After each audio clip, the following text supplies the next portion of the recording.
नमस्कार. वाचन वेडच्या आजच्या भागात मी मिनल घाटे-खेडकर तुम्हा सगळ्यांचं अत्यंत मनापासून स्वागत करते. मंडळी, आज मी शांताबाई शेळके यांचा एक लेख वाचणार आहे. लेख अतिशय सुंदर आहे. हे वेगळं सांगण्याची काही गरज नाही, कारण नाव शांताबाई शेळके म्हणजे ते सगळं सुंदरच असणार हे निश्चित आहे.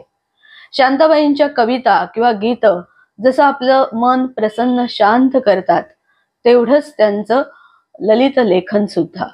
हा लेख जो आहे तो सुद्धा तसाच तुम्हाला खूप छान विचार करायला लावणारा असा नसला तरी खूप काही सांगणारा आहे आणि अर्थातच तो शांताबाईंचा आहे. त्यामुळे जास्त काही बोलत न बसता मी लेख वाचायला सुरुवात करते.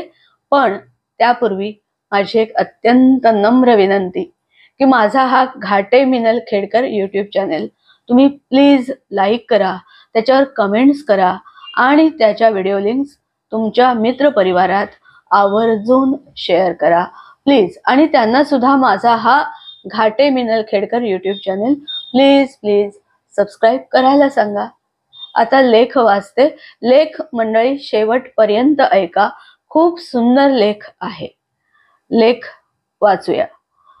लेखाचं शीर्षक आहे मी कोण आहे. खरंच मी कोण आहे? आयुष्यात वारंवार हा प्रश्न मला पडत आला आहे. प्रथमच एक गोष्ट स्पष्ट करायला हवी की हा प्रश्न आध्यात्मिक पातळीवरून कोहम वगैरे अर्थाने मला पडलेला नाही, किंवा मुद्दाम अज्ञान अगर वेडेपणा पांघरून नाटकी परिणाम साधण्यासाठीही हा प्रश्न मी विचारत नाहीये. व्यावहारिक अर्थाने मी कोण आहे हे मला चांगले ठाऊक आहे. म्हणजे माझे नाव, गाव, हुद्दा, पत्ता, व्यवसाय अशा अर्थाने माझी ओळख मला आहे. आणि वयाबरोबर स्वतःच्या सर्व मर्यादांसह ती ओळख माझी मला अधिकाधिक पटत चालली आहे. तरी देखील मी कोण हा प्रश्न उरलेलाच आहे. कधी कधी त्याचे उत्तर ओझरते मिळालेसे वाटते, तर कधी तो मला फार अस्वस्थ करतो. या अस्वस्थतेची सुरुवात मी वयाने लहान असतानाच झाली. लहानपणी मी अनेकदा खोड्या करत असे, खोटे बोलत असे, दुसऱ्यांच्या घरी पाहिलेल्या वस्तूंकरता हट्ट धरून बसत असे, वागू नये तशी वागत असे. खरे तर सर्वच लहान मुले अशी असतात. मी काही अगदी जगावेगळी होते असे नाही. अशा वेळी मला कधी बोलणी बसायची, कधी मार मिळायचा, तर कधी आणखी काही शिक्षा व्हायची. यातही काही वावगे होते असे नाही. पण पण या साऱ्यांबरोबर आणखी एक गोष्ट घडे, तिचा मला भारी उपद्रव होई. माझे जरा कुठे काही चुकले की आईने नाहीतर आजीने लगेच मला दरडावून विचारायचे, अगं अगं असं वागणं तुला शोभतं का? आपण कोण आहोत? आपलं घर काय आहे? आपले वाड वडील कसे होते? या गोष्टीचा जरा विचार करशील की नाही? आईच्या किंवा आजीच्या तोंडून बाहेर पडणारी ही वाक्य म्हणजे जणू ब्रह्मास्त्र होते. ते अस्त्र माझ्यावर सुटले की माझ्या तोंडाला कुलूपच बसायचे. मी मनातून अगदी ओशाळून जायची. लहानपणी मी हे सगळे मुकाट्याने सहन करत असे. पण पुढे मी शाळेत जाऊ लागले, माझी अक्कल जराशी वाढली आणि मी आई किंवा आजी यांच्या दरडावण्याला जुमानेशी झाले. कारण माझ्या ध्यानात आले की इतर अनेक सामान्य घराणी असतात, त्यापैकीच आपले घर आहे. आपण एकंदरीने सामान्य आहोत ही जाणीव जेव्हा मला झाली, तेव्हा आनंदाने माझे मन अगदी हलकेफुल होऊन गेले. पण वय जसजसे वाढत चालले तसतसे माझ्या ध्यानात आले की पायातली एक साखळी तुटली तर तिची जागा घ्यायला इतर कितीतरी साखळ्या पुढे येतात. हा विचार मंडळी आहे ना, विचार करण्यासारखी ही गोष्ट आहे. आणि हा आपलाही अनुभव आहे की एक गोष्टीला आपण जर का संपवलं, एखाद्या प्रॉब्लेमला आपण सॉल्व्ह केलं, तर दुसरा प्रॉब्लेम आपल्या समोर येऊन उभा राहतोच. तेच इथे शांताबाई म्हणतायत की वय जसं वाढत चाललं तस तसं माझ्या ध्यानात आलं की पायातली एक साखळी तुटली तर तिची जागा घ्यायला इतर कितीतरी साखळ्या पुढे येतात. डोक्यावरची एक जबाबदारी गेली तरी तिथे इतर जबाबदाऱ्या आपल्या हजर आहेतच. शाळेत असताना प्रिय अमुचा एक महाराष्ट्र देश हा हे गीत आम्ही म्हणत असू.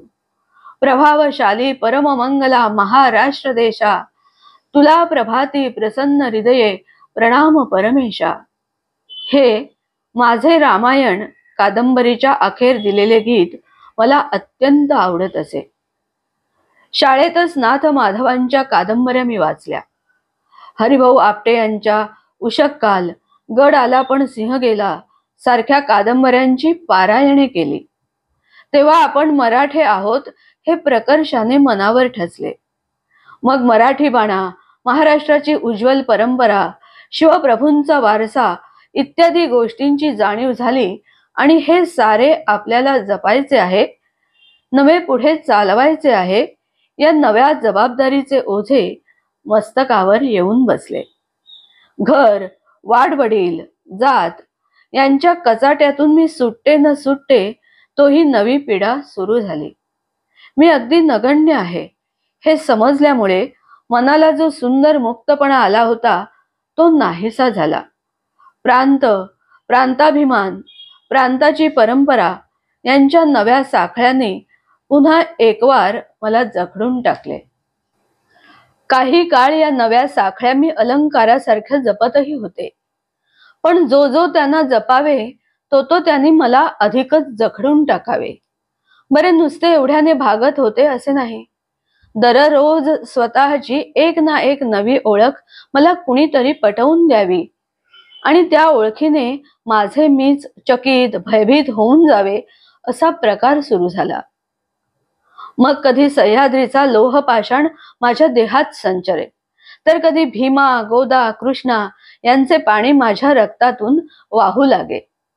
कधी पंढरीच्या विठ्ठलाचा गजर हरिनामाचा माझ्या अणुरेणूतून उसळत राहे आणि बुक्क्याचा वास नाकाभोवती दरवळू लागे.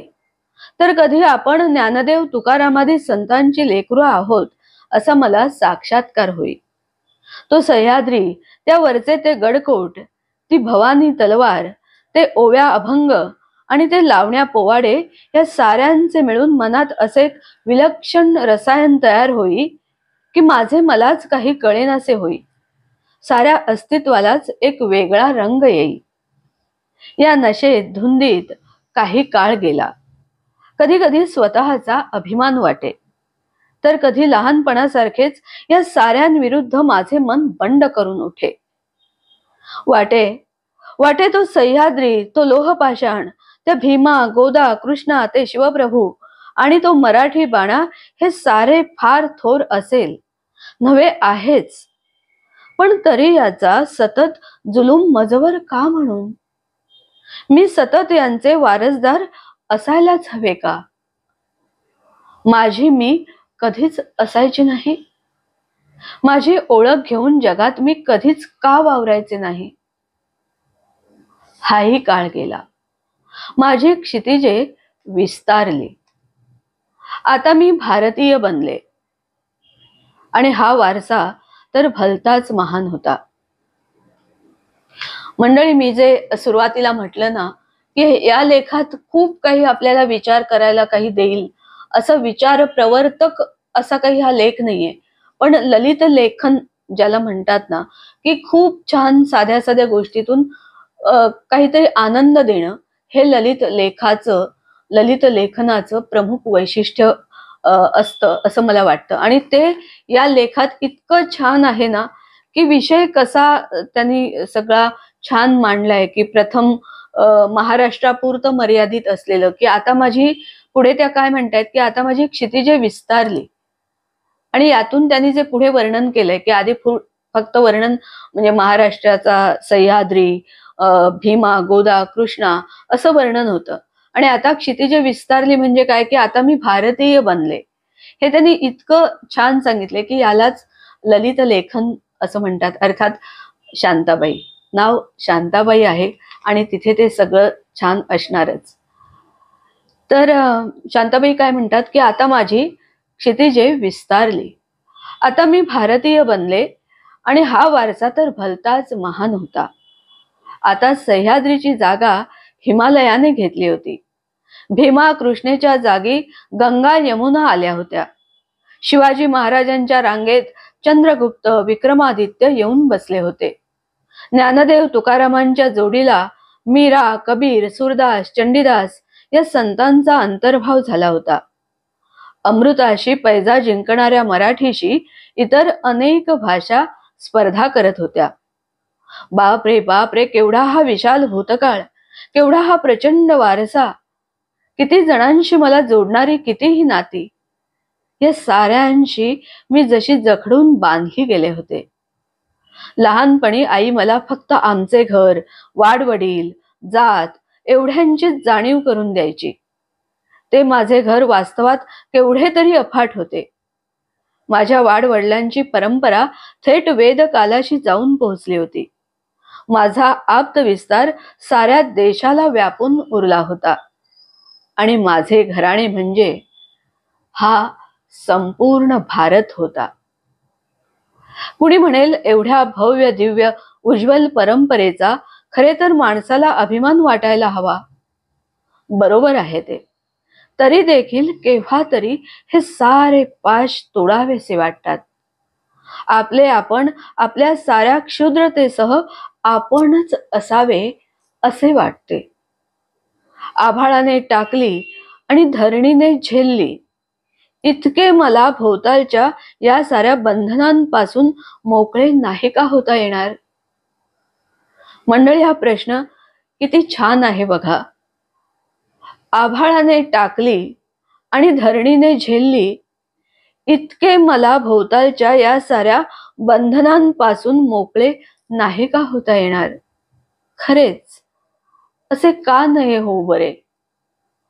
घर, जात, प्रांत, देश, भाषा, धर्म, इतिहास अशा पायऱ्या एकामागे एक ओलांडत आता मी अशा जागी येऊन पोहोचले आहे की तिथून मागे वळून बघताना हे सारे खूप दूरस्थ अंधुक वाटते. तसे या साऱ्यांबद्दल माझ्या मनात प्रेम आहे. यांच्याविषयी मला अभिमान, आदर वाटतो. वयाच्या वेगवेगळ्या वळणांवर यातल्या प्रत्येक गोष्टीने मला खूपसे काही सुंदर, उदार, गंभीर असे दिले आहे. मला आधार दिला आहे, आत्मप्रत्यय दिला आहे आणि माझ्यामधल्या अनेक चांगल्या गोष्टींचे त्यांनी पोषणही केले आहे. त्याबद्दल अवश्य ती कृतज्ञताही माझ्या मनात आहे. पण तरी देखील आज या गोष्टी मला नकोशा वाटतात. मनात येते या साऱ्यांचे पाश तोडून मी अगदी स्वतंत्र अशी कधी होईन का? माझी केवळ मीच अशी आत्मनिर्भर, आत्मपर्याप्त अवस्था मला कधी लाभेल का? जसा आभाळात तरंगणारा ढग, जशी वाऱ्याची स्वैर झुळूक, जशी पावसाची हलकीशी सर, जसे एखादे पान किंवा फूल, तशी मी मुक्त, नुसती, केवळ अशी असेन का? वाटते तसे जर मला होता आले तरच कदाचित मी कोण या प्रश्नाचे उत्तर मला मिळेल. कारण तेव्हा मग मी कुणीच असणार नाही. मी कोण आहे? शांताबाई शेळके. मंडळी, हा ललितलेख कसा वाटला मला आवर्जून कमेंट्स करून सांगा प्लीज. कारण हा लेख जेव्हा मी वाचला ना, मी यापूर्वी सुद्धा तो म्हणजे असाच वाचला होता आणि परत एकदा जेव्हा माझ्या हा वाचनात आला हे पुस्तक, तेव्हा असं वाटलं की हा लेख आपण वाचून याचा व्हिडिओ आपल्या आवडत्या लोकांच्यासाठी शेअर करावा, म्हणून तो मुद्दाम तुमच्यासाठी शेअर केलाय. तर तुम्हीही जरा मला आवर्जून सांगा की हा लेख तुम्हाला कसा वाटला आणि माझा हा Ghate Minal Khedkar YouTube channel please please subscribe करा आणि त्याच्या व्हिडिओ लिंक्स तुमच्या मित्र परिवारात शेअर करा. धन्यवाद.